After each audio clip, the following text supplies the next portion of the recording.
ஐநெறி அம்மையப்பர் அருளும் வாழ்க்கை நெறி. வாழ்க்கைக்கு உரிய 5 நெறிகள் என்ற தலைப்பில் ஆசான் மா. செந்தமிழன் அவர்களோடு ஓர் உரையாடல். உடன் உரையாடுபவர் முனைவர் கோபு. அனைவருக்கும் வணக்கம். ஆசான் அவர்கள் புதிதாக இயற்றியுள்ள ஐநெறி என்ற நூல் விரைவில் வெளிவர இருக்கிறது. அதன் தொடர்ச்சியாக அந்த நூலை பற்றி, அந்த நூலில் உள்ள உள்ளடக்க கருத்துக்கள் பொதுமக்களுக்கு எவ்வாறு தேவைப்படுகிறது என்பதை பற்றியும், அந்த நூலில் உள்ள கருத்துக்களின் ஆழம் பற்றியும் ஆசான் அவர்கள் அவர்களின் மாணாக்கர்களோடு உரையாடி கொண்டிருக்கிறார்கள். அதன் ஒரு தொடர்ச்சியாக இன்று ஆசான இடத்திலே வாழ்க்கைக்கான நெறி என்ற தொடர்பில் அந்த ஐநெறி நூலில் உள்ள உள்ளடக்க கருத்துக்களை உரையாடுகிறோம். வணக்கம் அண்ணா. வணக்கம் கோபு. அண்ணா, இப்ப நெறி அப்படின்னு சொல்றோம், வாழ்க்கைக்கான நெறின்னு சொல்றோம். இப்ப எப்படி வேணாலும் வாழலாம் அப்படிங்கிறவங்களுக்கு நம்ம இடத்துல ஒன்றும் பெரிதா சொல்வதற்கு ஒன்றும் இல்லை. ஆனா ஏற்கனவே நான் நெறியோட தான் இருக்கிறேன் அப்படிங்கிறவங்க, எது நெறி அப்படின்னு முழுசா தெளிவு இல்லாம இருக்கிறவங்க, விதிகள் எல்லாம் நெறிகளா பிடிச்சிக்கிட்டு இருக்கிறவங்க, சமய கருத்துக்கள் தான் நெறிகள் அப்படின்னு வச்சுக்கிட்டு இருக்கவங்க, அதுல இல்லைன்னா பொது சமூகம் இல்லை இப்ப இருக்கிற சூழல்ல இருக்கிற மருத்துவர்கள் இல்லை அரசுகள் இல்லை பணியாற்றும் நிறுவனங்கள் சொல்ற நிபந்தனைகள், அதுதான் நெறி, அதுபடிதான் நம்ம வாழணும் அப்படின்னு இருக்கிறவங்க, இல்ல குடும்ப கட்டமைப்புல ஒரு ஒழுக்க கொள்கை வச்சிருப்பாங்க, இப்படிதான் சாப்பிடணும், இவரை தான் திருமணம் பண்ணிக்கணும், இப்படி பொது சமூகம் வச்சிருக்கிற நெறி, நான் ஏற்கனவே நெறியோடு தான் இருக்கிறேன், ஒரு கொள்கையோடு தான் இருக்கிறேன் அப்படிங்கிறவங்க, அவங்களே அதுல ஒரு புரட்சியில இருக்கிறாங்கிறவங்களுக்கு நாம் முன்வைக்கிற நெறி கருத்துக்கள் என்னன்னா, இந்த நெறிங்கிற சொல்ல முதல்ல கொஞ்சம் விளக்கிறீங்களா? நெறி என்பது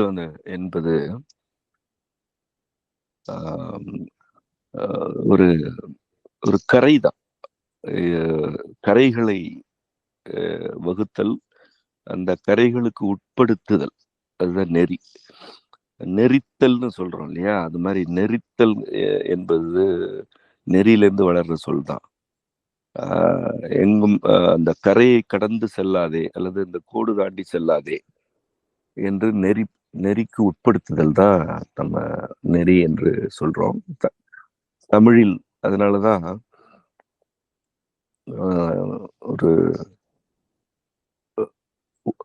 ஒரு அழுத்தம் கொடுத்து ஒன்றனுக்குள் இழுத்து வருதல் தான் நெறி. இப்போ ஒழுங்கு என்ற சொல் அப்படி இல்லை, அது ஒரு ஒழுகுதல், அது ஒரு அழுத்தமில்லாதது. ஒழுங்கு அது மிக தளர்வானது, பறந்து விரிந்தது. ஒழுங்கு அதற்கு வரம்பு உண்டு, ஆனா அது மிக மிக தளர்வானது, பறந்து விரிந்தது. அந்த ஒழுங்குக்குள்ள பல நெறிகள் இருக்கும். இப்போ நம்ம இது எளிமையா நம்ம புரிஞ்சுக்கணும்னா,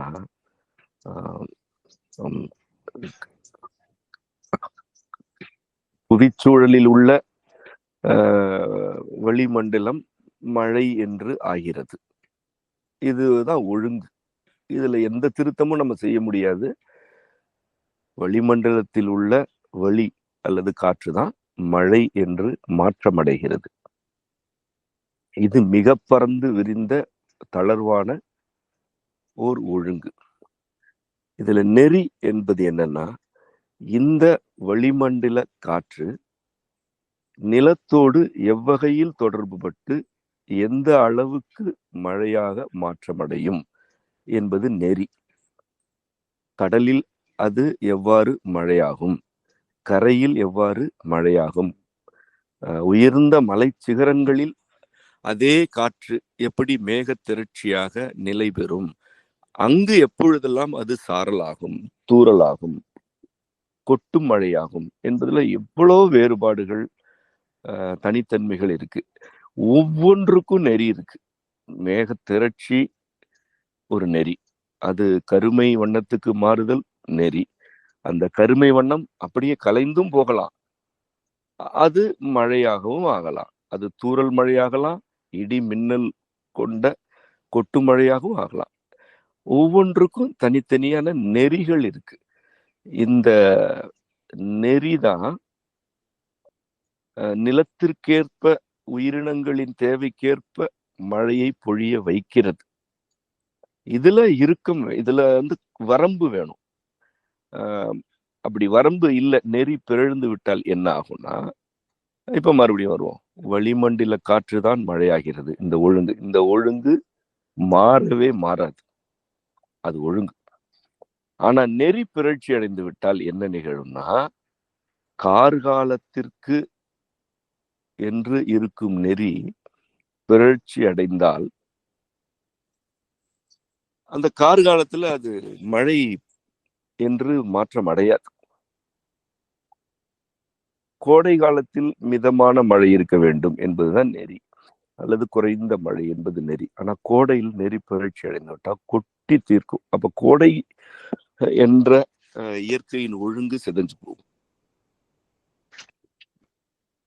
கோடையில் வளர வேண்டிய தாவரங்கள் சிதைஞ்சு போகும். கோடையில் இனப்பெருக்கம் செய்யும் உயிரினங்களுடைய எண்ணிக்கை குறையும். உயிரின வகைகள்ல மாற்றம் அடையும். மனித உடல் நடுங்கும். இப்படி பல்வேறு சிக்கல்கள் வரும். வழிதான் மழையாகிறது என்ற ஒழுங்கு சூழலுக்கும் பொழுதுக்கும் ஏற்ப நெறிப்பட்டால்தான் இங்க வாழ முடியும். இதுதான் ஒழுங்குக்கும் நெறிக்குமான அடிப்படையான வேறுபாடு. அதனாலதான் நம்ம இது கரைகளை கட்டுதல், கரைகளை வகுத்தல், கரைகளுக்கு உட்படுத்துதல் அப்படின்னு சொல்றோம். இது இப்படிதான் நம்ம வாழ்க்கைக்குன்னு ஒழுங்குகள் இருக்கு. அவை மிக மிக மிக தளர்வானவை, பறந்து விரிந்தவை, நெகிழும் தன்மை கொண்டவை. அவற்றுக்கும் வரம்பு உண்டு. ஆனால் பல பல பிறவிகள் எடுத்தாலுமே அந்த வாழ்க்கை ஒழுங்குகளுக்கு உள்ள எவ்வளவு இருக்கின்றனவோ அவ்வளவையும் பெற்று துய்த்து இன்பம் அடைவதற்கு கூட வாய்ப்பு இல்லை. அவ்வளவு ஒழுங்குகள் இருக்கு. எல்லா ஒழுங்குகளையும் இன்பமா வாழ்றதுக்கு தான். யாரையும் துன்புறுத்துக்கிறதுக்குன்னு இறைவன் எந்த ஒழுங்கையும் படைக்கல. அப்படி இருந்தா அது ஒழுங்கே இல்லை. ஆனா அந்த வாழ்க்கையோட ஒழுங்குகள்ல சூழலுக்கேற்ற மனிதர்களுடைய கட்டமைவு, கூட்டமைவுக்கு ஏற்ற நெறிமுறைகள் வேணும். அப்போ ஒழுங்குகளுக்கு உட்பட்டு வாழணுன்றது அடிப்படை. ஆனா அந்த ஒழுங்குகளுக்கான தனித்தன்மைகளை பேண வேண்டும் என்றால் நெறிமுறை வேணும். இப்ப நம்ம ஐநெறின்றதுல என்ன சொல்றோம்னா, அந்த வாழ்க்கையுடைய ஒழுங்குகளை எப்படி நெறிக்குள் கொண்டு வரும், நெறிக்குள் புரிந்து கொள்வது என்பதுதான் நம்ம ஐநெறி என்று நம்ம 5 நெறிமுறைகள் சொல்றோம். ஐயன் அம்மை ஆகிய எம் அம்மையப்பர் அருளிய நெறி என்றும் அதற்கு பொருள் உண்டு. 5 நெறி என்னும் பொருள் உண்டு. ஐ என்பது தலைவன், தலைவி இருவருக்குமான பொது சொல், தலைமைக்குரிய சொல். அப்படி இறைவன் வழங்கிய அல்லது அம்மையப்பர் வழங்கிய நெறி வாழ்க்கை நெறின்னு சொல்றோம். இப்படிதான் நம்ம இந்த நெறி என்ற கருத்தை புரிஞ்சுக்கணும். சரிங்கண்ணா.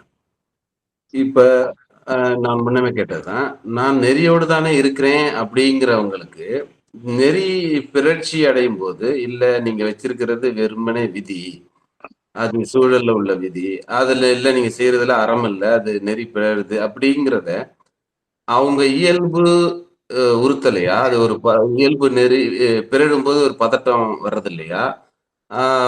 அவங்களுக்கு ஏன் அந்த வழிகாட்டல் கிடைக்கல? ஏன் அந்த இடத்துல பிறழ்ச்சி அடைகிறாங்க அப்படிங்கிறத எப்படி அவங்க உணர்ந்துக்கிறது? எப்படி அவங்களுக்கு இப்ப நம்ம வழிகாட்டல் கொடுக்கறதுன்னா? அது விதிகள் நீங்க சொன்னதுல உள்ள அந்த சொல்லுக்கு வருவோம் நம்ம. இப்ப விதி என்பது என்னன்னா, இப்ப நம்ம மீண்டும் அந்த மழைக்கு வருவோம்.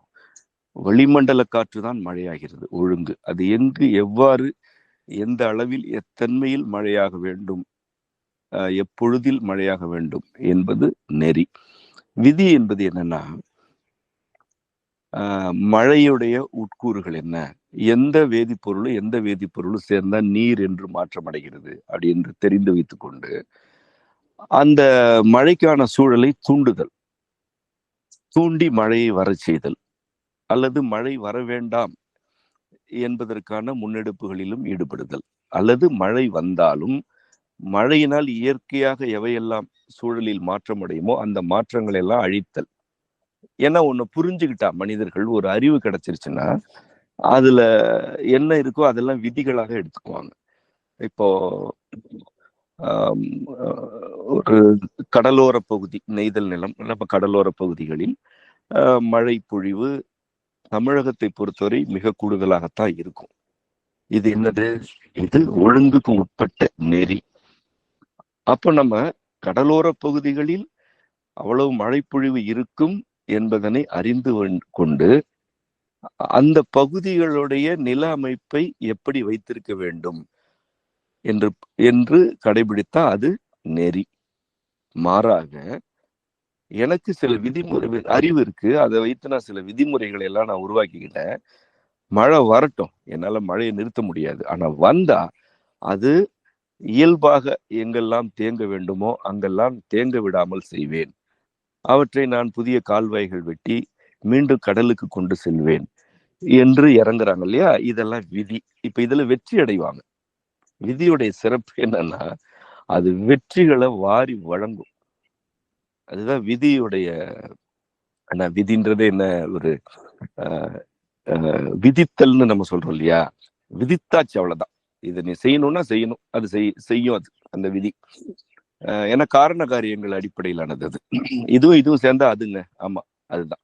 அதுவும் இதுவும் சேர்ந்தா இது, ஆமா இதுதான். அதுல ஒன்றும் பெருசா திருத்தங்கள்லாம் செய்ய வேண்டி இருக்காது.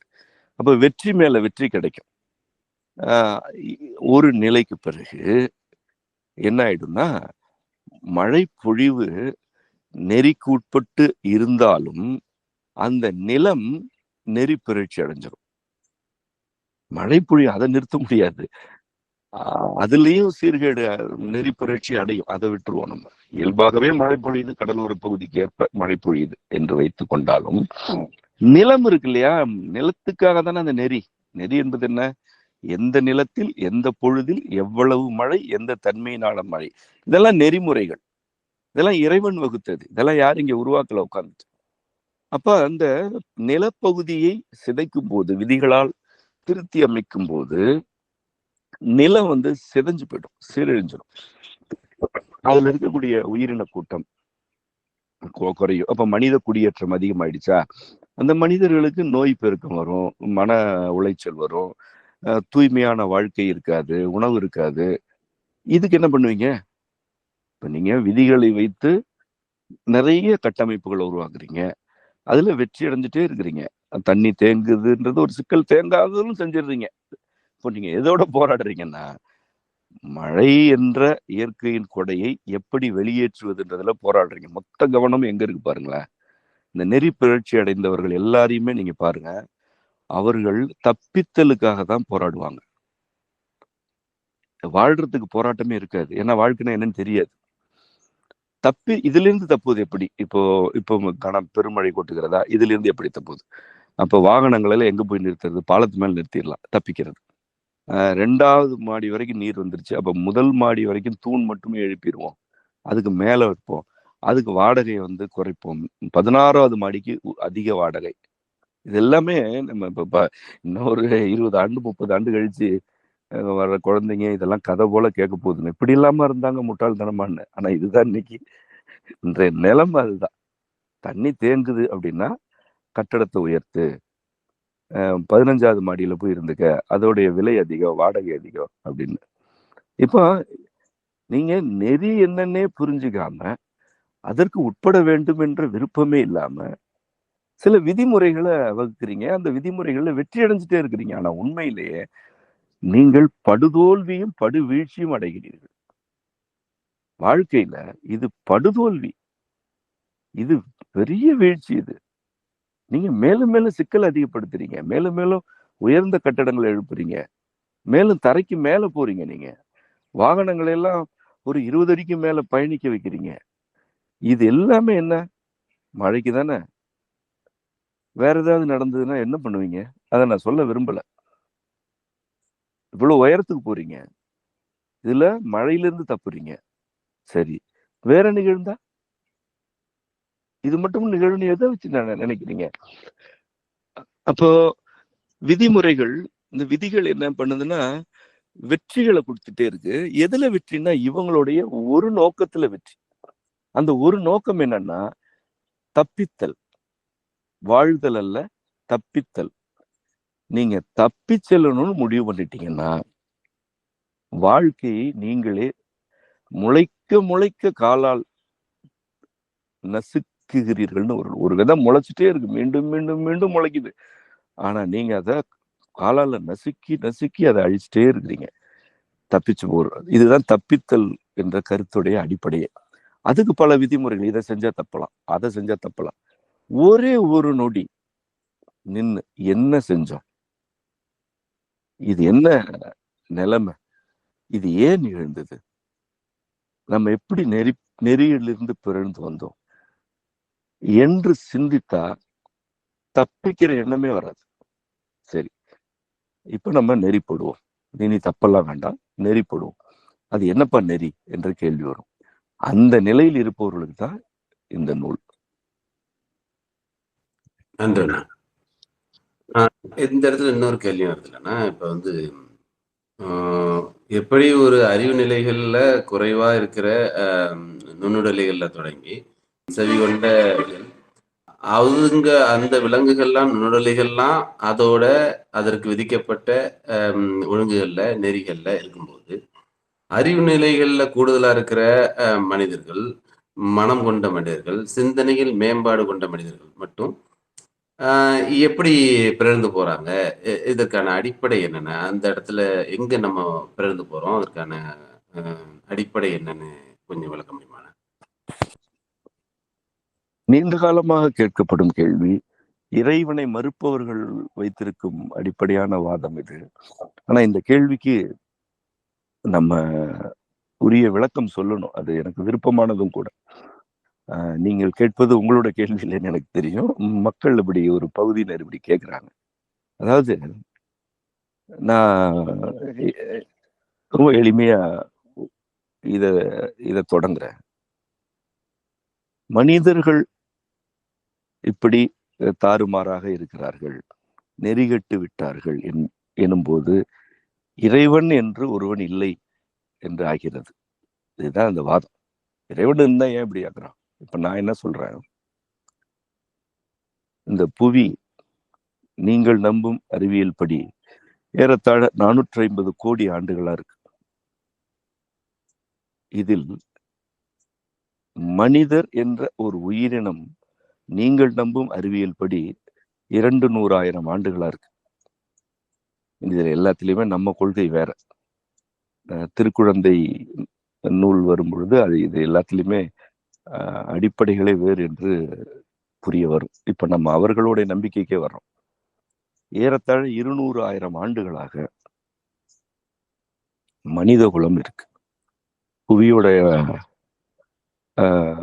காலம் என்பது ஏறத்தாழ உயிரின காலம் என்பது 480 கோடி. அதுல ஒரு 300 கோடி ஆண்டுகளாக உயிரினங்கள் கூடுதலா வளர்ச்சி அடைஞ்சிருக்கு. நான் என்ன கேக்குறேன், வெறும் 200,000 ஆண்டுகளாக இருக்க ஒரு உயிரினம் இன்னைக்கு சிதைந்து போயிருக்கிறது. இந்த சிதைவும் வெறும் 200 ஆண்டுகளில் நிகழ்ந்திருக்கு. தொழிற்புரட்சி வந்த பிறகுதான் புவி சூழல் கெடுது. வெறும் 200 ஆண்டு. இந்த 200 ஆண்டுகள்ல தான் இவ்வளவு நெறி புரட்சிகள் இருந்திருக்கு. இதுக்கு முன்பு இருந்ததெல்லாம் தனி மனித பகை, போர் சூழல், சமய சண்டைகள் இதெல்லாம் இருந்துச்சு. அத கணக்குல எடுத்துட்டா கூட 2000 ஆண்டு, வெறும் 2000 ஆண்டு சமயங்கள் வளர்ச்சி அடைந்தது, பூசல் செய்தது எல்லாமே. அதுவும் நம்ம இந்திய நிலப்பரப்புலையோ தமிழகத்திலேயோ அதெல்லாம் மிக குறைவு. மற்ற இடத்தெல்லாம் ஒப்பிடும்போது வச்சுப்போம், அவங்களையும் சேர்த்து, அவங்க மனிதர்கள் தான், எல்லாரையும் சேர்த்து 2000 ஆண்டுகளா. சரி, இன்னும் கூடுதலா நிறைய போர் செய்து மனிதர்கள் ஒருவரை அழித்து கொண்டார்களே, அதெல்லாம் ஏன்? அது இன்னொரு ஒரு 5000 ஆண்டு வச்சுக்கோங்க. ஒரு 5000 ஆண்டுகள் தான் மனித இனம் இந்த பொதுவா இது எல்லாமே அவர்களோட கருத்து, நம்ம கருத்து வேற. நாகரிகம் அடைந்து, நாகரிகத்தில் வளர்ச்சி அடைந்து, சமயங்கள் எல்லாம், கடவுள் எல்லாம் உருவாக்கி, சண்டை போட்டு பூசல் செய்தது, இதெல்லாம் வந்து வெறும் 5000 ஆண்டு. இதே 5000 ஆண்டு காலத்துல ஆடு ஆடா இருக்கு, மாடு மாடா இருக்கு, நாய் நாயா தான் இருக்கு, நரி நரியா இருக்கு, யானை யானையா இருக்கு. ஏதாவது ஒழுங்கு மீறினுச்சா? ஏதாவது நெறி பிறந்ததா? சரி, இன்னைக்கு எருமை எருமையா தானே இருக்கு. நீ தலையிடுற வரைக்கும் எருமை எருமையா இருக்கு, பன்றி பன்றியா தான் இருக்கு. நீ கை வைக்கலன்னா கோழி கோழியா தான் இருக்கு. நீ கை வைக்கலன்னா மரம் மரமா தான் இருக்கு. இப்ப இந்த ஒழுங்குகள் எல்லாம் பேணுவது யாரு? இறைவன் இல்லாம ஏதோ ஒண்ணு பேணுது இல்ல, ஏதோ ஒண்ணுதானே இந்த ஒழுங்குகளை ஒரு 450 கோடி ஆண்டுகளாக பராமரிக்குது. இதெல்லாம் யார் செய்யறா? அந்த ஏதோ ஒன்று. நீங்க இந்த கூட்டம், இந்த இறை மறுப்பு கூட்டம், இயற்கை சக்தி என்னமாவது அது ஒரு இன்னைக்கு ஒரு பேர் வைக்கும், நாளைக்கு ஒரு பேர் வைக்கும், ஏதோ ஒண்ணு இருக்குல்ல. பண விதையை போட்டா அதுல இருந்து ஒண்ணு வாழை மரம், வாழைக்கன்று முளைச்சிடுறது இல்லைல்ல. அதுல இருந்து அது, இதுல இருந்து இதுன்னு வருது இல்ல. அது ஒழுங்கு தானே. அந்த ஒழுங்குக்கு பின்னாடி ஒரு கொள்கை இருக்குல்ல. அந்த கொள்கைக்கு பின்னாடி ஒரு ஆற்றல் இருக்குல்ல. அந்த ஏதோ ஒன்று 450 கோடி ஆண்டுகளா இந்த புவி கோளத்தை ஒரு ஒழுங்குல வச்சிருக்கு. எவ்வளவு உயிரினங்கள் வந்தது, தாக்கு பிடிக்கிறது தாக்கு பிடிக்குது, ஒழிந்து போறது ஒழிந்து போகுது. தகவமைப்பு செய்து கொள்ளும் உயிரினம் தங்களை வந்து உருவ மாற்றத்துக்கு உட்படுகிறது. குணமாற்றங்கள், இயல்பு மாற்றங்களுக்கு உட்பட்டு இன்னைக்கே இருக்கு. இதெல்லாம் இருக்குல்ல. வெறும் 5000 ஆண்டுகள்ல உனக்கு என்ன இவ்வளவு ஆட்டம்? இதான் நம்ம கேள்வி. இப்போ 5000 ஆண்டுகளில் மனிதர்கள் தரிகட்டு திரிகிறார்கள், ஆண்டுகளாக தரிகட்டு திரிகிறார்கள். அது வந்து ஒரு 200 ஆண்டுகளா உச்சமடைந்து விட்டது எனும் பொழுது, இறைவன் ஒருத்தர் இருந்தான்னா இப்படி இருப்பாங்களா அப்படின்னு கேக்குறாங்க. நிச்சயமா சொல்றேன், இறைவன் ஒருத்தன் இருக்கிறான் என்பதனாலதான் மீண்டும் மீண்டும் மனித குலம் ஊழியின் வழியாக துடைத்து ஒழிக்கப்படுகிறது. ஒரு ஊழியா, 2 ஊழியா, எத்தனை ஊழி, எத்தனை கடல்கோள்? மனிதர்கள் ஒரு முறையா தண்டிக்கப்படுறாங்க இல்லையே. எத்தனை கடல்கோள்? முதல் தமிழ் கழகம் இருந்த நிலைமை இன்னைக்கு இல்ல. முதல் தமிழ் கழகத்தை நிறுவியவரே எம்பெருமானும், முருகவேலும், அகத்தியர் உள்ளிட்டோரும். அந்த சூழல்ல இருந்த மனிதர்கள் வாழ்ந்த நிலைமை அழிக்கப்பட்டுச்சு. அது இயற்கை நிகழ்வு என்றெல்லாம் அதை கடந்து போக முடியாது. மனித மனம் பதற்றமடைந்து ஒருவரோடு ஒருவர் பூசல் செய்யும் சூழல் உச்சமடையும் போதெல்லாம் மனித குலத்தின் எண்ணிக்கை வரையறுக்கப்படுகிறது. அந்த நிலமே மூழ்கடிக்கப்படுகிறது, அல்லது நோய் பெருக்கத்தினால் மனித குலம் அழிகிறது. இப்படி எந்த உயிரினமும் அழியலையப்பா. கடந்த 5000 ஆண்டு எடுத்துக்க, 10,000 ஆண்டு எடுத்துக்க, 12,000 ஆண்டு எடுத்துப்போம். நம்ம தமிழ் கழகத்துடைய காலம், முதல் தமிழ் கழக காலம் 13,500 ஆண்டுகளுக்கு முந்தையது.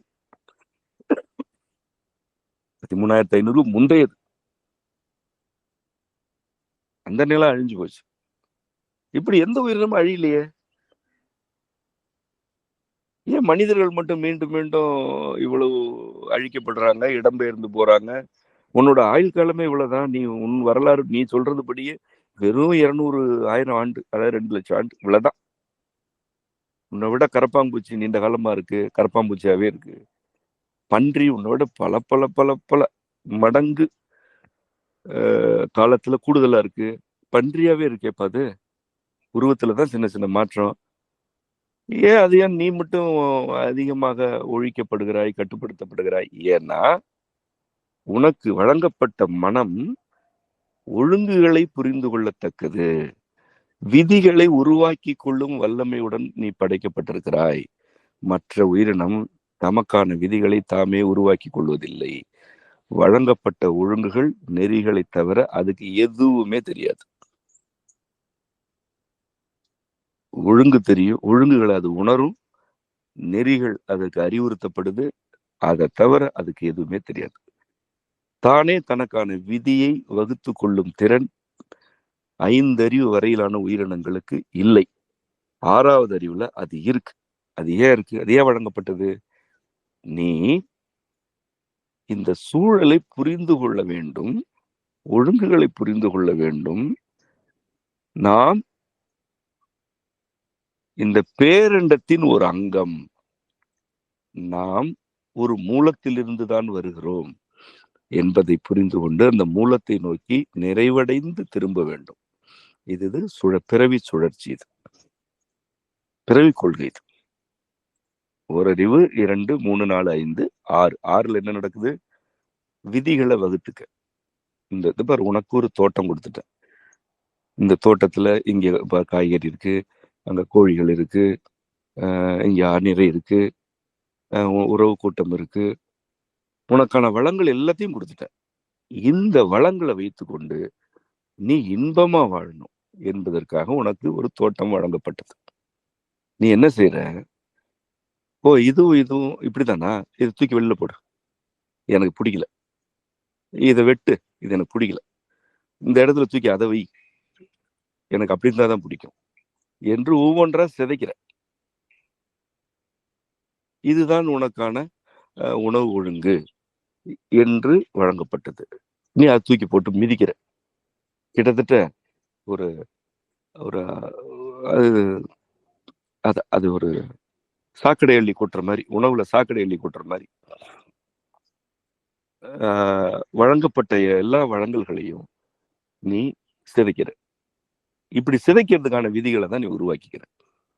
இதே தோட்டத்துல மரம் மரமா தான் இருக்கு, பன்றி பன்றியா இருக்கு, நாய் நாயா இருக்கு, புழு புழுவா இருக்கு, பாம்பு பாம்பா இருக்கு. நீ மட்டும் ஏன் அப்படி யார? அப்போ நீ இப்ப என்ன கேக்குற?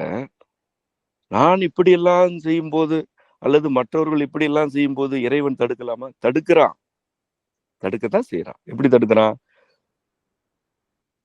உனக்கு உணர்ச்சி நடுக்கத்தை கொடுக்குறான். இது செய்யாத, வேண்டாம், இது தவறு என்ற ஒரு நடுக்கத்தை கொடுக்குறான். கேட்டியா? ஒரு ஒண்ணு இல்ல, ஒரு பழங்குடி எப்பவுமே எல்லா காலத்திலுமே பழங்குடிகள் காடு அழிப்பாங்க. காடு அழித்து அந்த இடத்துல வேளாண்மை செய்வாங்க. ஏன்னா அடர்ந்த காடுகள், அங்க வெயிலே இறங்காது. அப்ப காடு அழிக்கிறதுனா என்னன்னா, ஓரளவு மரம் வெட்டுவாங்க, கொளுத்திடுவாங்க. கொளுத்துறதே பெரும்பாடு, மிகப்பெரிய பாடு அது. ஏன்னா தீ பரவாமலும் தடுக்கணும், தீயும் வைக்கணும். அதுல இவங்களுக்கு உயிரிடர் உண்டு. அப்புறம் அங்க உள்ள இருக்கிற உயிரின கூட்டத்துல வெளியில அனுப்பணும். இது பெரிய, அது ஒரு பொறுப்பான செயல். அது அப்படி காடு அழித்துட்டு கரியாயிடும், அந்த இடமே கரியாயிடும். அதன் பிறகு மழை வரும். இது வந்து கார்காலம் தொடங்கும் போது செய்வாங்க. அதுல இருந்து அதை உழவு ஓட்டுவாங்க, அந்த மண்ணை பண்படுத்துவாங்க. சரியா? பண்படுத்தி வேளாண்மை செய்வாங்க. சில ஆண்டுகள் செய்வாங்க. நல்லா புரிஞ்சுக்கங்க, சில ஆண்டு செய்வாங்க. அதுக்கப்புறம் என்ன தெரியுமா? அப்படியே அந்த நிலத்தை காடா முளைக்கி விட்டுட்டு இன்னொரு இடத்துக்கு போவாங்க.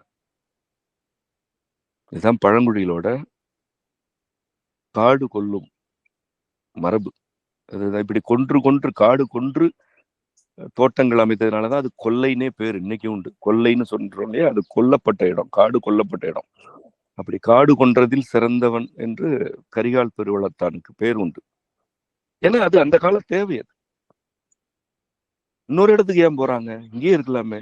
இல்ல, இந்த சூழல்ல நம்ம கை வச்சுட்டோம், மீண்டும் இங்க காடு வரணும், இன்னொரு இடத்துக்கு போவோம். அங்க இது எவ்வளவு பெரிய போராட்டம் நினைக்கிறீங்க? அப்போ ஒரு தேவைக்காக ஒரு இடத்துல காடு அழிக்கிறோம், இதுலயே இங்கே இருந்துருவோம், அப்படியே என்ன அழிச்சுட்டே போவோம்லாம் நினைக்கலையே. அவனும் மனிதன் தானே, அவனும் உங்களுடைய பகுத்தறிவின்படி மனிதன் தானே. அவனுக்கு அந்த நடுக்கம் இருந்தது இல்ல, ஒரு அழிவுல ஈடுபடும் போது. இந்த அழிவு எதுக்காக? ஆக்கத்துக்காக. அப்பா அதுலதான் இந்த நடுக்க உணர்ச்சியில இருந்துதான் என்ன செய்யறாங்கன்னா மரங்கள் எல்லாம் வழிபட தொடங்குறாங்க. ஐயோ, இப்படி வளர்ந்த மரத்தை கொளுத்திட்டோமே அம்மா அப்படின்னு போய் வணங்குறான். அதை அங்க ஒரு சூளத்தை குத்தி வைக்கிறான். நெடுஞ்சாங்கடையா உழுந்து புரள்றா, ஐயோ நான் அப்படி பண்ணிட்டேனே, அம்மா காப்பாத்துமா, எனக்கு என்னமா வழி இருக்கு அப்படின்னு. இப்படித்தான் மரங்களை வழிபடும். இல்லைன்னா எதுக்கு மரங்களை வழிபடுறான்? எதுக்கு மரம் வழிபடணும்? அவன் வாழ்க்கைக்கு அடிப்படையா இருக்கு. அந்த அந்த அதையே நம்ம ஏதோ ஒரு சூழல்ல அழிக்கிறோமே இப்படி அப்படின்னு வழிபடுறான்.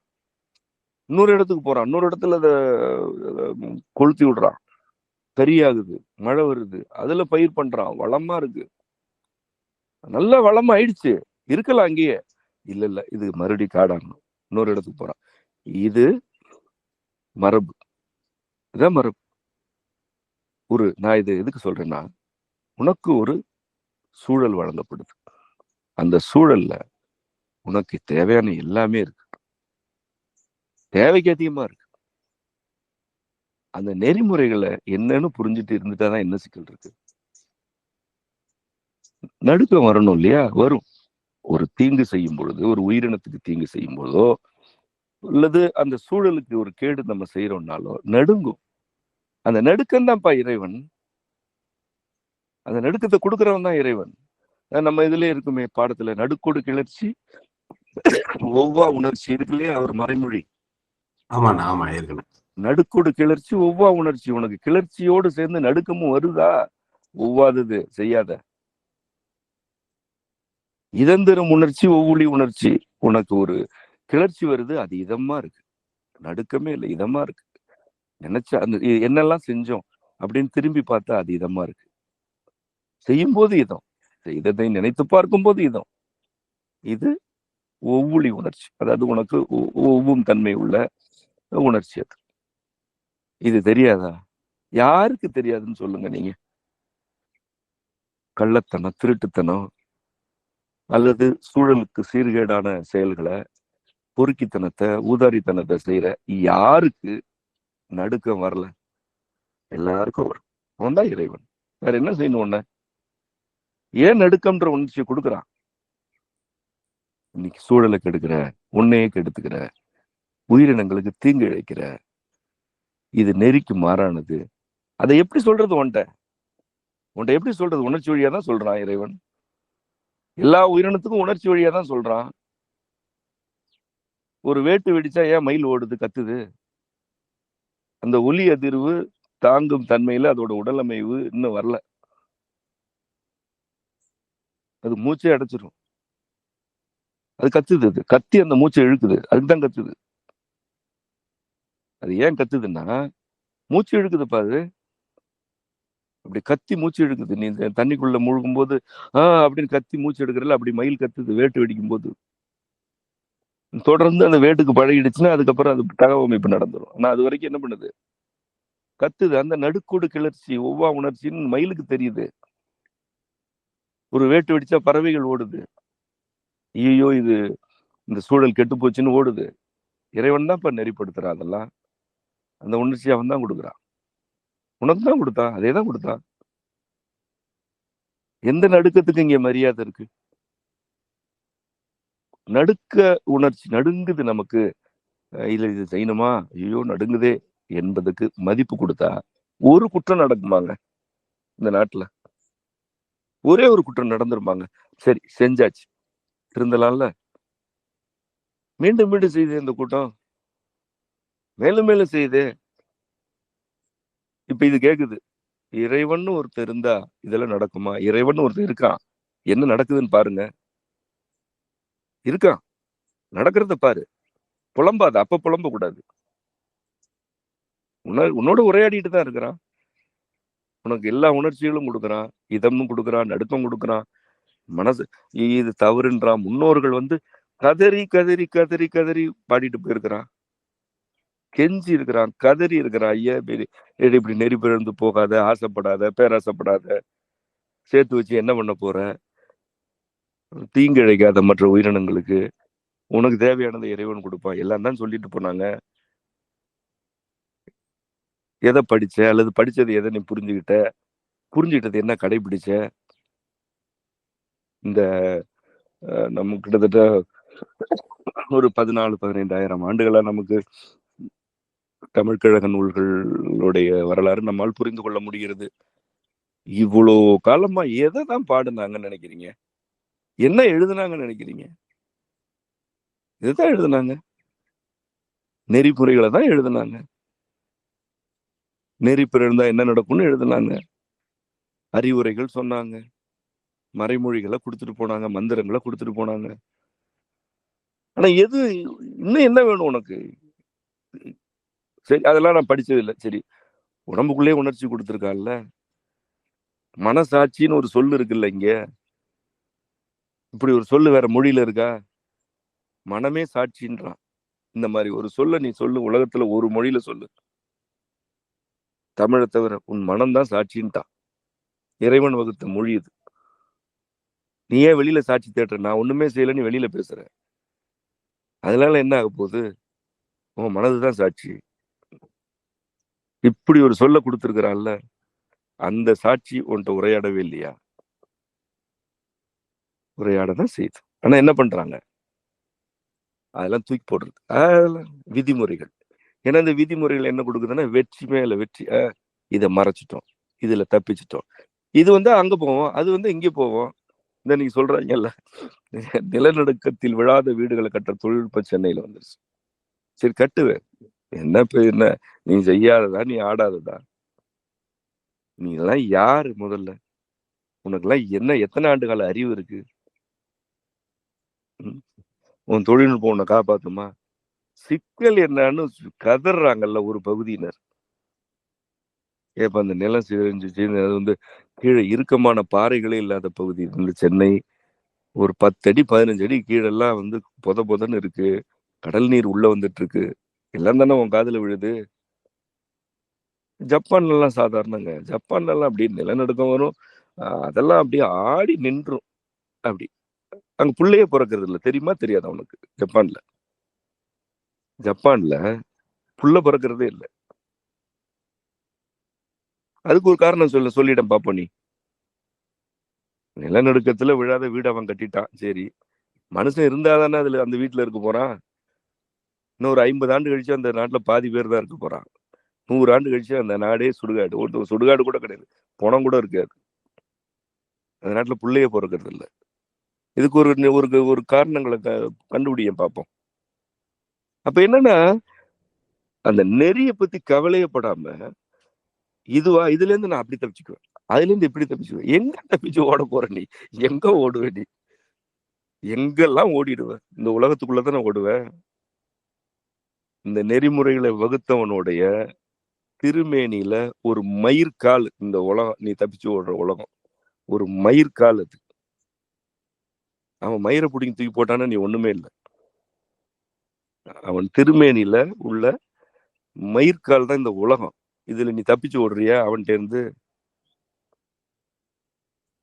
இதுல என்ன இருக்கு வாழ்க்கை? இதுல என்ன வாழ்க்கை இருக்கு? முதல்ல என்ன புரிதல் இருக்கு? முதல்ல சும்மா ஏமாத்தலாம், கூட இருக்கிற 4 பேரை ஏமாத்தலாம், அல்லது கூட்டமா சேர்ந்து நம்ம எல்லாம் நல்லா இருக்கிறோம், வளர்ச்சி முன்னேற்றத்துல இருக்கிறோம். நம்ம எல்லாம் நமக்கு மனிதர்கள் பாரு 100 ஆண்டுகளுக்கு முன்பு களி தின்னாங்க. இன்னைக்கு பாரு நம்ம என்னென்னமோ திங்கிறோம். இதெல்லாம் தின்னுட்டு என்ன பண்ணிட்டு இருக்கிற? 100 ஆண்டுக்கு முன்ன இருந்தவன் இன்னைக்கும் ஒரு சிலர் 80 வயசுல பனைமரம் ஏறுறான். நீ பனைமரம் எல்லாம் ஏற வேணாம், நடைய முதல்ல. நீ நடந்துற ஒரு 50 வயசுல நடைய. கால் வீங்குது, மூட்டு வீங்குது, வயிறு வீங்குது, மூச்சு வாங்குது. இதுல என்ன பெருமை வேண்டி கிடக்குன்றா? இதுல என்ன உனக்கு பெருமை? தப்பிக்கிற அவ்வளவுதானே. இந்த சென்னைக்கு போனா விளம்பரங்கள் பார்த்தா போறப்பெல்லாம் வேற வேற மருத்துவ விளம்பரங்கள் பார்க்கும்போது பயமா இருக்கு. அந்த ஊரை பார்த்தா மூட்டு மாற்று அறுவை சிகிச்சைக்கு அவ்வளவு விளம்பரங்க. மூட்டுல வலி வந்து மாத்திடுறானுங்க. மூட்டை மாத்திருங்க. இதுதான் விதிமுறை. புரியுதா உங்களுக்கு? நெறினா என்னன்னு புரிஞ்சுக்கிட்டா மூட்டு வலியில இருந்து வெளியில வந்துடலாம். வரலாம், உறுதியா வரலாம். மூட்டு வீக்கமா? ஆமா, மூட்டு வீக்கமாப்பா வரலாம். மூட்டு வலியா வரலாம். முடங்கிடுச்சா வரலாம்ப்பா, வரலாம். எதுல இருந்து வெளியில வரலாம், ஆனா அதுக்கு நெறி வேணுமே. நீ வெளியில வரணும்னே விரும்பலையே, மூட்டு வழியா அறுத்து தூக்கி போட்டு வேற மூட்டு. இன்னைக்கெல்லாம் காலம் எவ்வளவு மாறிடுச்சுங்க. அப்படின்னு நீ என்ன பண்ண போற? சார்ந்து இருக்க போற யாரையோ? உன்னால வேகமா நடக்க முடியாது. இதயத்துல பிரச்சனையா இந்த அதை எடுத்துட்டு இன்னொன்னு வச்சு விட்டுரு. குடல்ல இருந்து இவ்வளவு தேவையில்லைங்க, இவ்வளவு பெரிய குடல்லாம் தேவையில்லைங்க, அறுத்துரு. சிறுநீரகமா அது ஒண்ணு 2 எல்லாம் வேண்டியது இல்லைங்க, ஒண்ணு எடுத்துருங்க. 2மே பிடிச்சு 2 தூக்கி போட்டு செயற்கை ஒண்ணு வச்சிருங்க. இதெல்லாம் தண்டனை தான். இறைவன் இருக்கானா அப்படின்னா, தான் இருக்கான் பத்தியே, இருக்கான் ஆமா. இருக்கான் இறைவன். அதனாலதான் இதெல்லாம் நடக்குது. சரி. ஏன் ஏன் வந்து மற்ற உயிரினம் அப்படி இல்லைன்னா, நீ போய் மாடு மாதிரி இரு, அவன் வகுத்த விதிகளுக்குள்ள இருக்குல்ல, ஒழுங்குகளுக்குள்ள இருக்குல்ல. உனக்கு அறிவுன்னு ஒண்ணு கொடுத்ததுனால நீ இப்ப என்ன கேக்குறேன்னா, நான் தான் இப்படி தறிகட்டு போறேனே, என்ன ஏன் கண்டிக்கல? கண்டிச்சா நீ திருந்துறியா முதல்ல? உன்னோட நோய்கள், உன்னோட மனப்பதட்டம், உனக்கு தூக்கம் வரலன்றதுல உனக்கான கண்டிப்பு தான். வேற எப்படி கண்டிக்கிறது உன்ன? அப்புறம் தண்டனை. இப்ப நீ என்ன கேக்குற? என்ன ஏன் திருத்தல? உன்னை திருத்துறதுதான் இவ்வளவு பாடு. உன் உடல்ல, உன் மன உணர்ச்சியில, மனசாட்சியில எல்லாம் தான் இருக்கு. இப்ப இறைவன் நேரா வந்து உன்கிட்ட உட்காந்து பேசிட்டு இருப்பாரா? அதான் இல்ல, நாங்களே சொல்றோமே, அவன் ஆக்கம் அளவு இறுதி இல்லாதவன், அவன் ஒரு வடிவத்துக்கு அடங்காதவன் அப்படின்னு தான் நாங்க தெளிவா சொல்றோமே. அப்புறம் என்ன?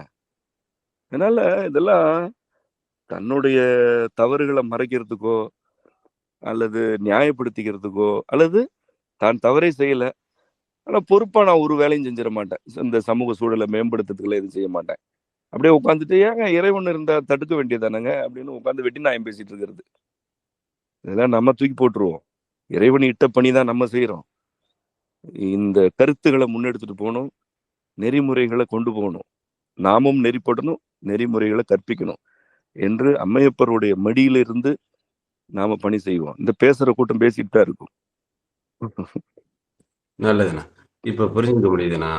ஒரு இயல்புலேருந்து பிறழும்போது, இல்ல ஒவ்வாத ஒரு செயல் செய்யும்போது, உடல்ல ஏற்படுற ஒவ்வாத ம் வலி உணர்ச்சியோ, இல்ல குத்தல் உணர்ச்சியோ, இல்ல அதுலேருந்து மீண்டுக்கிறதுக்கு அந்த பயிற்சியிலேயே இருக்கணுங்கிற விருப்பப்படுறவங்க ஏன் மருந்து எடுத்துக்கிறாங்கன்னோ, அந்த ஒரு கொடுஞ்செயலை செய்ய முடியாது இயல்புணர்ச்சியிலன்னு தெரியும்போது, அதை மறைச்சிக்கிறதுக்கு மயக்கம் தருகிற பொருள்களை பயன்படுத்தி தான் பெருங்குற்றங்கள் செய்யப்படுது படுகுங்கிறதையும் இப்போ பொருத்தி புரிஞ்சுக்க முடியுது. அவன் அளிக்கும் காப்பரன்களையும் ஒழித்து விட வேணும்னு ஒரு பொருள் பயன்படுத்தி அதை செய்கிறாங்க. இயல்பா செய்ய முடியல, அவன் அழிக்கிறான், அவன் காக்கிறான்ங்கிறதையும் புரிஞ்சுக்க முடியுது.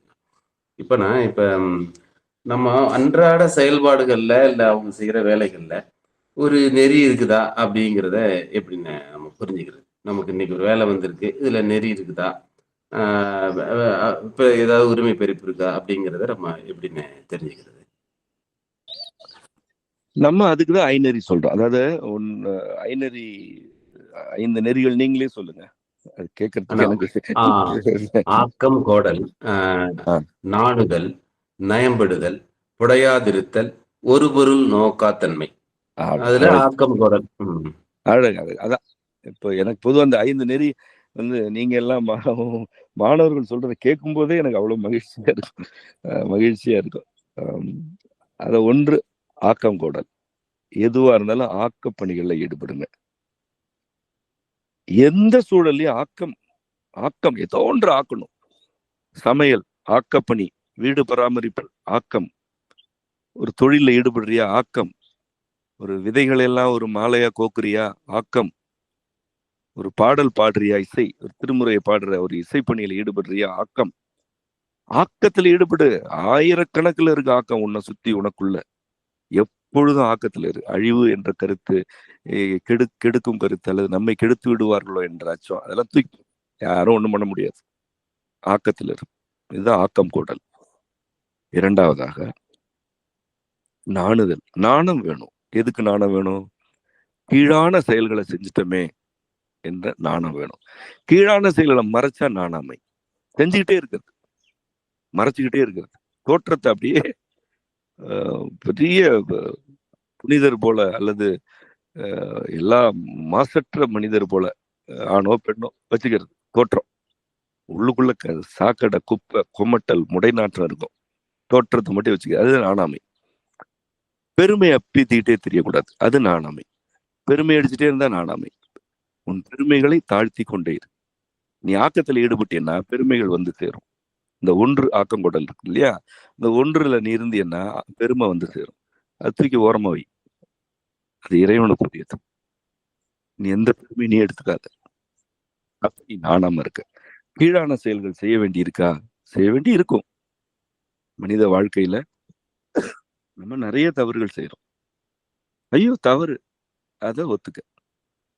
இந்த கீழான செயல்கள் செஞ்சுக்கிட்டே இருப்பேன், அதை மறைச்சுக்கிட்டே இருப்பேன்னா நீ தப்பிச்சு ஓடுற. தப்பிச்செல்லாம் ஓட முடியாது, எங்கேயும் தப்பிக்க முடியாது. அதுக்கு பேசாம இல்ல, கீழான செயல்கள்ல நான் ஈடுபட்டேன், இனி ஈடுபட மாட்டேன் என்று இருந்தா அது நாணுதல். பெருமையை தனித்தல் நாணுதல். ஏன்னா பெருமைப்பட்டாலே கூச்சப்படணுங்க. யாராவது பெருமைப்படுத்தாங்கன்னா நாணம் வேணும். ஏல எனக்கு பத்தல, இன்னும் கொஞ்சம் பெருமைப்படுத்துங்க, இன்னும் கொஞ்சம் பெருமைப்படுத்துங்கன்னா அதெல்லாம் நாணாமை. இந்த நாணாமையெல்லாம் இருந்துச்சுன்னா என்ன வேணா செய்வாங்க. நாணம் இல்லாதவர்கள் எது வேணா செய்வாங்க. நாணமே இல்லையே, அப்புறம் என்ன இருக்கு? எது வேணா செய்வாங்க. கண்ணிய குறைவான செயல்கள்ல ஈடுபடுவாங்க. அப்ப இரண்டாவது என்ன? நாணுதல். மூன்றாவது நயம்படுதல். ஆமா, மூன்றாவது நயம்படுதல். நாணுதல், நயம்படுதல். ஆமா, நயம்படுதல் என்னன்னா அளவுக்கு ஆட்படுதல். அதாவது உன்னோட அளவு என்னவோ அதுல இருக்கு. உன்கிட்ட 1000 இருக்கா, 990 வரைக்கும் செலவு செய். 10,000 வேணும்னு கேளு, விரும்பு, அதற்குரிய வினைகள் ஆக்கத்துல ஈடுபடு, நாணத்தோட ஈடுபடு, இழிவான செயல்கள் செய்யாம ஆக்கத்துல ஈடுபடு. 10,000 வரும். இல்ல எனக்கு இன்னும் கொஞ்சம் செல்வம் வேணும், கேளு, ஆக்கத்துல ஈடுபடு, நாணத்தோடு கீழான செயல்கள்ல ஈடுபடாம இறைவன்கிட்ட வேண்டு. அந்த 10,000 10ஆல பெருக்கி கொடுப்பான். ஆனா இன்னைக்கு உன்ட்ட 1000 தானே இருக்கு, 990ஓட நிறுத்து. அதுதான் வந்து பொருளாதார அடிப்படையில உன்னோட இயல்பு திறன். இல்லைங்க, எனக்கு இந்த பணி கொஞ்சம் அதிகமா தெரியுது, நான் இவ்வளவு செய்யறேன், இதுக்கு மேல என்னால முடியாது. அது நயம்படுதல். நயமா இருக்கு, என்னோட அளவு என்னவோ அதுக்குள்ள இருக்கிறேன். இயல்புல இருக்கு, உன்னோட இயல்பு என்னவோ அதுக்குள்ள இருக்கு. இயல்புக்கு மாறானவற்றெல்லாம் செய்ய, அதாவது மனதே சொல்லிடும், நடுங்க செய்யும். அது இயல்புக்கு மாறானதெல்லாம் உன்னை நோக்கி வந்தா நடுங்கும், அதாவது தூக்கி போடு. இயல்புக்கு மாறான அழைப்புகள் இருந்ததுன்னா மறுக்க பழகு. தொல்லையா இருந்தா எதிர்க்க பழகு. மீண்டும் மீண்டும் தொல்லையா இருந்தா தூக்கி போட்டு மிதிக்க பழகு. இயல்புக்கு மாறான குணங்கள் இருந்ததுன்னா கொளுத்தி சாம்பலாக்க பழகு. இயல்புக்கு மாறானது எதுவா இருந்தாலும் மறுக்கணும், எதிர்க்கணும், ஒழிக்கணும், எரிக்கணும். நான் சொல்றது எல்லாமே குணங்களை பற்றி. அது நயம்படுதல். அது இயல்புல இருக்கணும், இயல்பில் இருத்தல். ஆக்கங்கூடல், நாணுதல், நயம்படுதல், குடையாதிருத்தல். குடைப்புன்னா உடலுக்கு வெளியில இருக்கிற ஒன்று, அதான் புடைச்சு போகுதுன்னு சொல்றோம் இல்லையா, அது கட்டி கூட கிடையாது. அது கட்டி கூட திசு திரட்சி இருக்கும். இந்த புடைப்புல வந்து திசுக்களின் திரட்சியே இருக்காது. அது சும்மா ஒண்ணு தோற்றுறோம், குத்துனா போயிடும். அது இந்த புடை சூழ வருதல் அப்படின்னு சொல்லுவாங்க இல்லையா, புடை சூழ வருது, 4 ஒத்து ஊதிகளை சுத்தி வச்சுக்கிட்டு உங்களை போல வருமா, ஐயோ நீங்க இல்லைன்னா அவ்வளவுதாங்க, நீங்க தாங்க எல்லாமே இப்படின்னு பேசுறதுக்குன்னு எல்லாருமே பலர் ஒரு கூட்டத்தை எப்பவுமே வச்சிருப்பாங்க. அது வந்து புடைப்பு. ஒரு நெருக்கடி வந்ததுன்னா அதெல்லாம் திரும்பி பார்த்தா எது எங்க இருக்குன்னே தெரியாது. படையோட இருக்கணும். படைன்னா என்ன, நெருக்கடி வந்தா நெருக்கமா வந்து நிற்கும் பக்கத்துல, எங்களை மீறி தொட்டு பாருங்க, அது படை. இந்த புடை என்னன்னா, நெருக்கடி வந்ததுன்னா திரும்பி பார்த்தா எது எங்க இருக்குன்னே தெரியாது. அது பார்த்தாலே தெரியுமே படையா. எங்களை தாண்டி நீ உள்ள போ அப்படின்னு அது படை. நெருக்கடியா எனக்கு தெரியாதுங்க, அவங்க எதோ சொன்னாங்க, அவங்க தாங்க அப்படி செஞ்சாங்க, ஐயா நாங்க சும்மா இருந்தோங்கன்ட்டு ஓடிடும், அது புடை. இந்த மாதிரியான மனிதர்கள் இன்னைக்கு கூட பாடல் வெளியிட்டிருக்கிறோம், இதந்தாள் திடீர்னு. அதுல வந்து புதைகின்ற போதினும் வதைகின்ற போதினும் பதையாத பலர் சூழல் வெறும் புடை என்று ஒரு சொல் இருக்கும். அதாவது ஒரு மனிதர் புதைஞ்சிட்டு இருக்கிறார், வதப்படுறார், ஆனா சூழல்ல இருக்கிற ஒரு கூட்டம் எந்த பதட்டமும் இல்லாம அது பாட்டுக்காச்சும் வேலையை பார்த்துட்டு இருக்குன்னா அது என்னது? இது வெறும் புடை. செம்மை இசையில இன்னைக்கு வெளியிட்டு இருக்கிறோம் அந்த பாடலை. அது வெறும் புடை. அது அப்ப புடையாதிருத்தல்னா என்னன்னா, ஒரு சூழல் மாற்றத்துக்கு தாக்கு பிடிக்க முடியாத மனிதர்களை கூட வச்சிட்டு இருக்கிறது புடைப்பு. அதை செய்யாத. சூழல் மாற்றத்துல தாக்கு பிடிக்க முடியாத பொருட்களை வச்சிட்டு இருக்காத. அந்த பொருட்களுக்கெல்லாம் ஆசைப்படாத. அந்த பழக்க வழக்கங்களுக்கு ஆசைப்படாத. உன்னை பகட்டா காட்டிக்கிறதுக்காக எந்த கருமத்தையும் செஞ்சு தொலைக்காத. பகட்டா 4 பேருக்கு தெரியணுன்றதுக்காக நீ எது செஞ்சாலும் அதெல்லாம் புடை. அது சூழல் மாறினா அதுவே உனக்கு தீங்கா மாறும். இந்த புடையா நிக்கிறதுங்கெல்லாம் காட்டி கொடுத்துட்டு போயிடும், கழட்டி விட்டு போயிடும். பாக்குறமே, எல்லாருமே பார்த்திருப்பாங்களே. எல்லா செயல்கள்லயும் சேர்ந்து ஈடுபடுங்க. ஒரு நெருக்கடி வந்துச்சுன்னா இந்த கையை காட்டி விட்டுட்டு போயிட்டே இருக்கும். இல்லைன்னா காணா போயிடும். அதே போலதான் ஒரு பொருள். பொருத்தமில்லாத பொருளை நீ சேர்த்துக்கிட்டே இருக்கனா உடம்பு கெடுக்கும், உன்னோட பொருளாதாரத்தை கெடுக்கும். 4 பேருக்கு இந்த இப்ப புடைக்கு நல்ல ஒரு சிறந்த சாட்டை சொல்றேன் பாருங்க. 1 வயசு குழந்தைக்கு பிறந்த நாள் கொண்டாடுறதெல்லாம் புடை. கொழுப்படுத்தணும். அந்த குழந்தைக்கு முதல்ல பிறந்தவனே தெரியாது. அறியாமையில அப்படியே அழகா இறைவன் அனுப்பி விட்டுக்கிறான். பிஞ்சு முகம், உடம்பே அப்படியே பஞ்சு போன்ற உடல். இன்னும் இந்த சூழலோடய அது பொருந்தல. அதோட மனதுல அவ்வளவு ஞானம் இருக்கு. ஒவ்வொரு குழந்தையும் பிறந்து ஞானத்தோட வருது. அவ்வளவு ஞானம் இருக்கு. கண்ணை பாரு, ஒரு குழந்தையோட கண்ணை பாரு, ஒளி வீசுது. அதுதான் ஞானம். எந்த உணர்ச்சி தடுமாற்றமும் இல்ல, ஒரு மாசு மறு இல்ல, ஞானத்தோட இருக்கு அந்த குழந்தை. நீ என்ன பண்ற? அதை போட்டு நொய்யன்னு அதுக்கு ஒரு மண்டபத்தை வாடகைக்கு எடுத்து இந்த புடையெல்லாம் வர சொல்லி அதுக்குன்னு துணி எடுத்துட்டு என்னென்னவோ பலூனை பறக்க விடுறது, கண்டதையும் திங்கிறது, இதெல்லாம் புடை. இந்த குழந்தைய நாசம் பண்றதுக்குன்னு கூட்டமா முடிவு பண்ணி அழகா ஞானத்தோட வந்த குழந்தைய ஒரு கழுசட கூட்டத்துக்குள்ள தள்ளுற வேலை, இதெல்லாம் புடை. இதுக்கு ஒரு நியாயம் சொல்லுங்களேன். ஒரு வயசு குழந்தைக்கு இவ்வளவு செய்யறது நியாயம் சொல்லுங்களேன் பார்ப்போம். உன் பெருமையை தவிர, உன் பகட்டை தவிர அதுல என்ன இருக்கு? அந்த குழந்தைக்கு இன்னைக்கு கேட்கிறேனே, இன்னைக்கு ஒரு 10 வயசு வரைக்கும் இருக்கிற குழந்தைங்க மூச்சிறைப்பு நோயாளிகளா இருக்கு, நீரிழிவு நோயாளிகளா இருக்கு, செரிமான சிக்கல் உள்ள நோயாளிகளா இருக்கு, பல்லு முளைக்க மாட்டேங்குது, முளைச்ச பல்லு கருப்பா இருக்கு, கண் பார்வையில சிக்கல் இருக்கு, இன்னும் நிறைய இருக்கு. இதெல்லாம் சரி பண்றதுக்கு துப்பு கிடையாது. இப்படி எல்லாம் இல்லாத ஒரு நலமிக்க குழந்தைய வளர்க்கறதுக்கு எந்த யோகியதையும் கிடையாது. இந்த 1 வயதுல பிறந்த நாள், 2 வயதுல பிறந்த நாள், வெக்கமாவே இல்லை. இந்த குழந்தைக்கு என்ன தரணும்? நீ உடல் நலத்தை கொடுக்கணும், மனநலம் தரும் சூழலை கொடுக்கணும். நீ இது 2ஐயும் கெடுத்துட்டு நீ செய்யற வேலையெல்லாம் அந்த குழந்தை மேல இருக்கிற அக்கறையா? சத்தியமா சொல்றேன், அந்த குழந்தை மேல எல்லாம் அக்கறை இல்லை, உன் பெருமை மேலதான் உனக்கு அக்கறை இருக்கு. இதெல்லாம் புடைப்பு.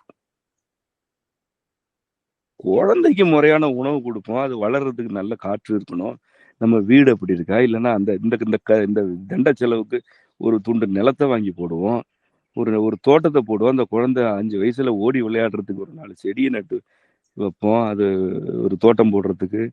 இல்ல இப்படி ஒரு சூழலை உருவாக்குவோம். இல்லையா, நல்ல ஊட்டமான இயல்பான உணவு கொடுப்போம், அதுக்கு ஒரு நல்ல கல்வியை கொடுக்க பார்ப்போம், அதுக்கு ஒரு இசையை கற்றுக் கொடுப்போம், இல்ல ஒரு ஆடல் கலையில ஈடுபடுத்துவோம், அதுக்கு எது விருப்பமோ அதை செய்வோம். இதுல அக்கறை. இதுக்கு இந்த 1 வயசு, 2 வயசு, 7 வயசு, இது இந்த படத்தை சமூக வலைதளங்கள்ல உள்ள விடுறது, இதுக்கு வந்து இந்த இதயம் படம் போட்டு பறக்க விடுறது, கூச்சமே கிடையாது. நாணம் போயிடுது இல்ல. இப்ப இந்த படிநிலை பாருங்க. இந்த மாதிரி வேலைகள்ல ஏதாவது ஆக்கம் இருக்கா? ஒன்று ஆக்கங்கூடல், ஆக்கம் இல்லைல்ல, இது அழிவு. தண்ட செலவு தானே, அழிவு. 2வது என்ன? ஆக்கங்கூடல் 1, 2வது நாணமே இல்லையா, பெருமையை தானே காமிச்சுக்குதுங்க. நாணம் இல்லை, நயம்படல் இல்லை. என்ன? அளவுக்கு அடங்கணும். 1 வயசு குழந்தையோட அளவு இன்னும், அதுக்கு தானே நீ செய்யணும். அதுல அளவுகள் அடங்கல. நீ உன்னுடைய பொருள், உன்னுடைய உறவு கூட்டம் இந்த அளவுல அடங்குறியா? இல்ல.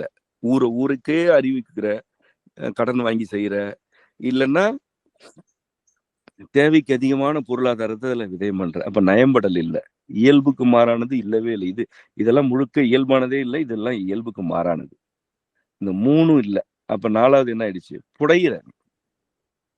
புடைத்து விடுகிறாய். ஒரு நெருக்கடி வருது, குழந்தைக்கே முடியல, அல்லது உனக்கே ஒரு பொருளாதார சிக்கல், எங்க வர சொல்ல பாப்பா. இவங்கெல்லாம் வந்து என்ன பண்ணுவாங்க? இந்த பாட்டு பாடினவங்க என்ன பண்ணுவாங்க? என்ன பண்றாங்க? என்ன பண்ணுவாங்க? என்ன இப்ப என்ன பண்ணிட்டு இருக்காங்க? உனக்கே ஒரு நெருக்கடிப்பா.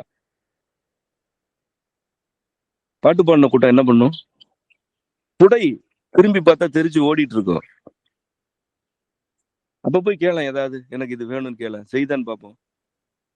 இது தேவையா? அந்த பொருளாதாரத்தை சிக்கனப்படுத்தலாம்ல, வச்சிருக்கலாம்ல. அது அந்த குழந்தைக்கு ஏதாவது செய்யலாம்ல, உருப்படியா கடன் வாங்காம இருக்கலாம்ல. அதான் இந்த அந்த வரிசைப்படிதான்.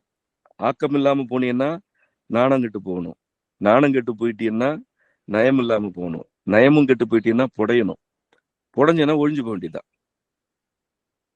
புடைந்து ஒழிதல், அதுதான். அவ்வளவுதான், ஒண்ணும் இருக்காது, ஒத்தையா நிக்கணும். 5 என்ன? ஒரு பொருள் நோக்காமை.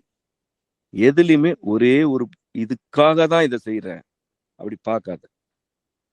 அதை நான் எப்படியோ செஞ்சே தீரும், அதை அடைந்தே தீருவேன் அப்படி பார்க்காத. பன்மயமா பாரு வாழ்க்கைய, பன்மயமா பாரு.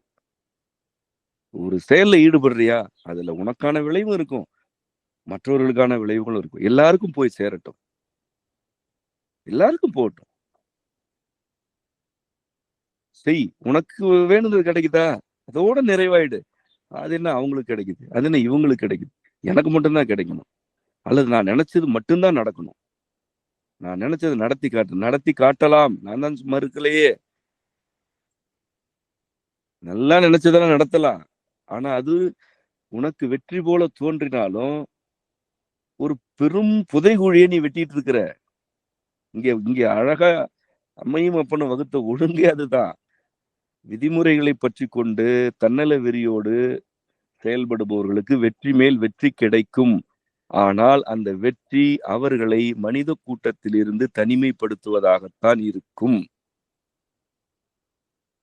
தனிமைப்பட்டுதான் போவாய். உறவு கூட்டத்திலேயும் தனிமைப்படணும். 3 பேர் இருந்தாங்களா, 3 பேர்ட்டையும் தனிமைப்படணும். ஒத்தையா நிக்கணும். உனக்கு நீயே தனிமைப்படுவ கடைசியில.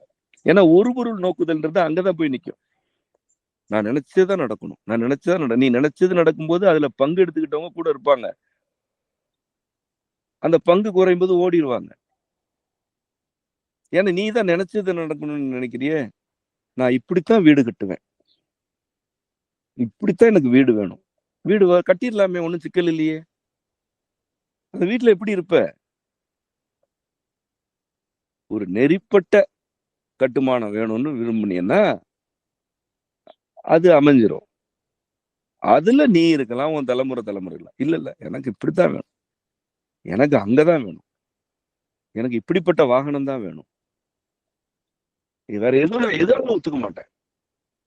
இப்படி இருந்தா வெற்றி கிடைக்கும். ஆனா நீ தனிமைப்படுவிய. நீ இதுதான் வேணும்ன்றப்ப 10 பேரை தூக்கி போடுற, அதுதான் வேணும்ன்றப்ப இன்னொரு 20 பேரை தூக்கி போடுற. அது புரிஞ்சுக்கணும்.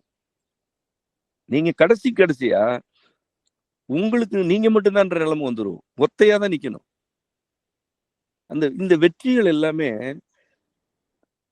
தனிமைப்படுத்தப்படுவதற்கானவை என்பதை முதல்ல புரிஞ்சுக்கணும். ஒரு பொருள் நோக்குபவர்கள் எல்லோருமே தனிமைப்படுத்தப்படுவாங்க. எவ்வளவு பெரிய அதிகாரத்துல இருக்கட்டுங்க, அதிகாரத்தோட உச்சாணி கொம்புல இருந்தவங்களே தனிமைப்பட்டு போய் தாங்க செத்தாங்க. இது இங்க மட்டும் இல்ல, இந்த காலத்துக்கு மட்டும் இல்ல, காலத்துக்குமான ஒழுங்கு. இங்கெல்லாம் நீ ஒண்ணும் செய்ய முடியாது. நான் நினைச்சதான் நடக்கணும்னா நடக்கும், நீ நினைக்கவே நடுங்கிறது நடக்கும், ஒண்ணும் செய்ய முடியாது. ஒத்தையில நிக்கணும். கூட என்ன இருக்கும்? வெறும் புடைதான் இருக்கும். அப்போ வாழ்க்கையை பன்மயமா பார்க்கணும். நான் உணவு உண்பது எனக்காக அல்ல, என் உடலில் உள்ள பல கோடி செல்களுக்காக. இதுதான் உண்மை. நான் ஒரு செயலில் ஈடுபடுவது எனக்காக மட்டுமல்ல, நான் அறியாத இறைவனின் வலைப்பின்னலின் எல்லா உறுப்புகளுக்காகவும். இது உண்மை. இறைவன் நம்மள ஒரு வலைப்பின்னல்ல வச்சிருக்கிறான். நான் ஒண்ணு செய்யறேன்னா அது எனக்கு இல்ல, எனக்கும். அவ்வளவுதான். இப்ப பன்மயமா இருக்கணும் வாழ்க்கை. நம்ம பலருக்கான வாழ்க்கை பற்றி வாழணும். சரி, அவ்வளவு புரிதல் வேணாம். எனக்கு என் குடும்பம் தான் முக்கியம். உன் குடும்பத்துக்காக இரு. அதுல ஒரு பொருள் பார்க்காத. நீ நினைக்கிறதா நடக்கணும்னு நினைக்காத. பிடிவாதம் காட்டாத, இறுக்கமா இருக்காத, விருப்பத்தோட இரு. அது விருப்பம்னா இறைவன் நிறைவேற்றுவான். அளவுக்கு அடங்கி இரு, நாணத்தோட இரு, ஆக்கத்துல ஈடுபட்டுட்டே இரு. இந்த வெட்டித்தனமா நீங்க தாங்க எல்லாமே யாராவது பேசுனா தள்ளி வை, முதல்ல ஓரமா வை. இந்த புகழ்ச்சிக்கு மயங்காத, பெருமைக்கு ஆட்படாத, உன்னை நீயே பீத்திட்டே தெரியாத எப்ப பார்த்தாலும். இப்படி இருந்து பாரு, பெருமை சேர்ந்துட்டே இருக்கும். அதுதான் அழகு. நீ வேண்டான்னு சொல்ல பெருமை வந்து சேரும். நீ ஆனா வேண்டான்னு தான் சொல்லணும். தூக்கி ஓரமாய், தூக்கி ஓரமாய், ஓரமாய், ஓரமாய். வெத்த உடலோட நில்லு இறைவன்ட்ட. அவன் உனக்கு கொடுத்துட்டே இருப்பான். அப்போ உனக்கு ஒரு பொருள் நோக்குதல்னா என்னன்னே தெரியாத நிலை வந்துடும். நிறைய செயல்களில் ஈடுபடுவ, மகிழ்ச்சியா இருப்ப. உன்னுடைய செயல்களால பலருக்கு பயன் கிடைக்கும். அவர்களோட செயல்களால உனக்கு கிடைக்கும். இந்த இறைவன் வகுத்த ஒழுங்குக்கு உட்பட்டு நீ இருப்ப. வளிமண்டலத்துக்கு போயிடுவ, அந்த ஒழுங்குக்கு போயிடுவ. நீ எங்க மழையாகணுமோ அங்க மழையாவ. எந்த நெறிக்கும் நீ உட்படுவ, ஒழுங்குக்கு போயிடுவ. இதை விட என்ன வேணும் வாழ்க்கையில? இதுதான் இந்த 5 நெறி. ஆக்கங்கோடல், நாணுதல், நயம்படுதல், உடையாதிருத்தல், 5 ஒரு பொருள் நோக்காமை. இந்த 5 கடைபிடிச்சா எதை பற்றியும் கவலைப்பட வேண்டாம், எந்த அச்சமும் வேண்டாம். கண்ணை மூடிட்டு நிம்மதியா வாழலாம். அதுதான் இந்த ஐநெறியோடைய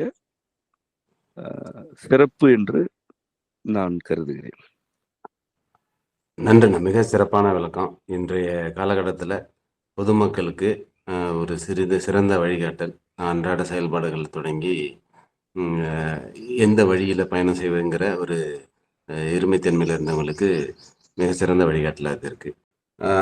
முதல்ல நெறினா என்ன, ஒழுங்குனா என்ன, விதினா என்னன்னு மிக சிறப்பாக ஒரு வரையறையோட சொன்னீங்க. அதுக்கடுத்தது மனிதர்கள் ஏன் வறட்சி அடைகிறாங்க, அவங்களுக்கு அது காப்பறனா ஒவ்வொரு உணர்ச்சியெல்லாம் இருக்குது, ஒவ்வாத உணர்ச்சியெல்லாம் இருக்குது, அதை அவங்க மதிக்காமல் போகிறதுனால தான் அப்படி நடக்குதுன்னு சொன்னீங்க. பிறகு மனிதர்களுக்கான ஐநெறிகளை பற்றி அழகாக சொன்னீங்க. இந்த நூல் வருங்காலத்தில் மனிதர்களை மிக சிறப்பாக வழிகாட்டுங்கிற உறுதிப்பாடு இந்த தெரியுதுங்க. இந்த உரையாடலை பகிர்ந்து கொண்டதுக்கு மிக நன்றிண்ணா. நன்றி கோபு. உங்களுக்கும் இந்த உரையாடலை உள்வாங்குவோருக்கும் அம்மையப்பர் அருள் நிறைய. வணக்கம்.